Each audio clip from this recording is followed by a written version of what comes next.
Kami dari kelompok 2 yang terdiri dari saya pribadi Nur Afrida Rusliana, lalu anggota saya ada Muhammad Hafiz Farah serta Nadira Farisa.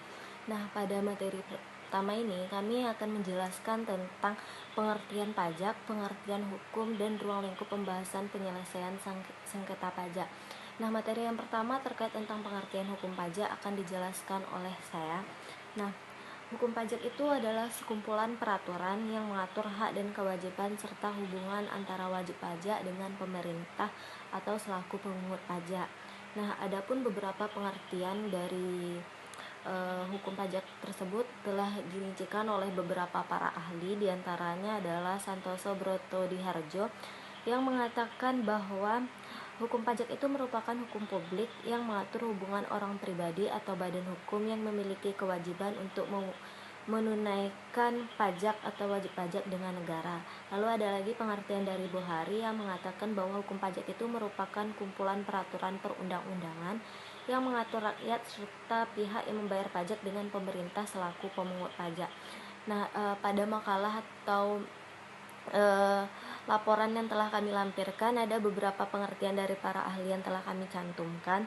Selanjutnya saya akan berlanjut tentang cerita tentang sejarah hukum pajak. Nah, awalnya pajak itu merupakan pemberian sukarelawan yang diberikan oleh rakyat kepada penguasa negara atau yang disebut dengan raja pada zaman dahulunya karena dianggap telah menjaga ketentraman dari negara tersebut. Nah, seiring berjalannya waktu, rakyat yang tidak memiliki kemampuan untuk membayar kepada si raja, rakyat diharuskan untuk bekerja secara sukarelawan dengan membayar natura kepada negara, dan ujung-ujungnya dengan berjalannya waktu akhirnya pemberian dengan membayar natura kepada negara, dan ujung-ujungnya dengan berjalannya waktu akhirnya pemberian yang secara cuma-cuma oleh rakyat tersebut dipergunakan untuk kepentingan rakyat itu sendiri. Nah, dengan tersebut telah diberlakukan di mana pajak menjadi suatu kewajiban yang harus memang dibayar oleh si wajib pajak untuk kepentingan pribadi atau kepentingan bersama nantinya.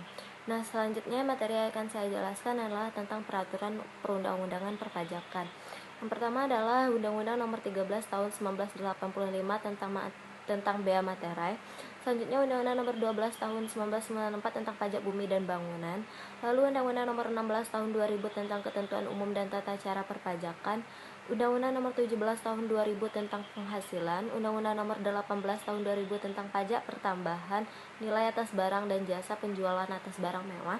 Selanjutnya Undang-Undang Nomor 19 Tahun 2000 tentang Penagihan Pajak dengan Surat Paksa. Lalu ada Undang-Undang Nomor 20 Tahun 2000 tentang Bea Perlahan Hak atas Tanah dan Bangunan. Lalu Undang-Undang Nomor 14 Tahun 2002 tentang Pengadilan Pajak.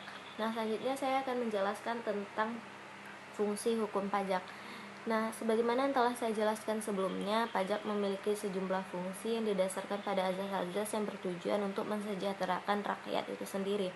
Nah, diantaranya yang pertama adalah hukum pajak itu berfungsi sebagai acuan untuk menciptakan sistem pemungutan pajak yang berlandaskan atas dasar keadilan, efisien, serta diatur sejelas-jelasnya dalam undang-undang peraturan atau di dalam undang-undang hukum perpajakan. Selanjutnya adalah hukum pajak itu berfungsi sebagai sumber yang menerangkan tentang siapa subjek dan objek yang perlu atau tidak perlu dijadikan sumber pemungutan pajak demi meningkatkan potensi pajak secara keseluruhan. Nah, selanjutnya materi yang selanjutnya tentang pengertian pajak akan dijelaskan oleh Nadira Farisa. Baiklah, materi yang kedua yaitu mengenai pengertian pajak. Pajak adalah kontribusi wajib yang harus dibayarkan oleh orang pribadi atau lembaga kepada negara dengan bersifat memaksa berdasarkan peraturan perundang-undangan dengan tidak mendapatkan imbalan secara langsung, dan nantinya pajak tersebut akan dikembalikan lagi untuk kepentingan negara dan juga untuk kemakmuran rakyat. Selanjutnya materi yang ketiga yang akan dijelaskan oleh Faras. Baiklah, Assalamualaikum warahmatullahi wabarakatuh. Perkenalkan, nama saya Muhammad Hafiz Faras. Saya dari kelompok 2. Saya akan melanjutkan materi dari kelompok 2. Yang pertama adalah yaitu keberatan. Dikategorikan keberatan apabila wajib pajak berpendapat bahwa ketetapan jumlah rugi jumlah pajak dan pemotongan atau pemungutan pajak tidak sebagaimana mestinya. Wajib pajak hanya dapat mengajukan keberatan kepada DJP atas yang pertama yaitu surat ketetapan pajak kurang bayar, yang kedua surat ketetapan pajak kurang bayar tambahan, dan lain-lain. Yang kedua ada gugatan. Gugatan merupakan upaya hukum berdasarkan peraturan perundang-undangan yang dilakukan wajib pajak terhadap pelaksanaan pajak yang ditagih. Gugatan disampaikan kepada pengadilan pajak yaitu badan peradilan yang melaksanakan kekuasaan kehakiman bagian wajib pajak pencari keadilan terhadap sengketa pajak. Hukum selanjutnya yang dimiliki wajib pajak sesuai peraturan perundangan atas ketidakpuasannya terhadap keputusan Direktorat Jenderal Pajak adalah permohonan banding kepada perbandingan pajak. Banding artinya proses menentang keputusan hukum secara resmi. Yang keempat yaitu peninjauan kembali. Pihak-pihak yang bersengketa dapat mengajukan permohonan peninjauan kembali hanya satu kali atas pemutusan pengadilan pajak kepada Mahkamah Agung.